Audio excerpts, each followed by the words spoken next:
1833 ईस्वी का चार्टर अधिनियम।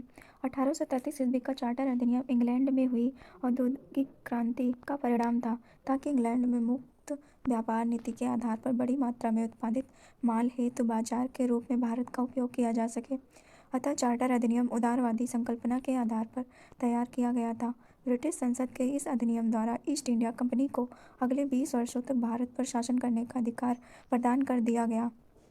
चार्टर अधिनियम की विशेषताएं। इस अधिनियम द्वारा कंपनी के अधीन क्षेत्रों में भारत के उपनिवेशीकरण को वैधता प्रदान कर दी गई। पहला पॉइंट है, इस अधिनियम द्वारा ब्रिटिश ईस्ट इंडिया कंपनी का व्यापारिक कंपनी का दर्जा समाप्त कर दिया गया और वह अब केवल प्रशासनिक निकाय मात्र रह गई थी। दूसरा पॉइंट है, बंगाल के गवर्नर जनरल को भारत का गवर्नर जनरल कहा जाने लगा। लॉर्ड विलियम बेंटिंक को ब्रिटिश भारत का प्रथम गवर्नर जनरल बनाया गया। सब परिषद गवर्नर जनरल को कंपनी के नागरिक व सैन्य संबंधों के नियंत्रण, अधीक्षण और निर्देशित करने की शक्ति प्रदान की गई। केंद्रीय सरकार का राजस्व वृद्धि और व्यय पर पूर्ण नियंत्रण स्थापित किया गया। अतः सभी वित्तीय व प्रशासनिक शक्तियों का केंद्रीकरण गवर्नर जनरल के हाथों में कर दिया गया।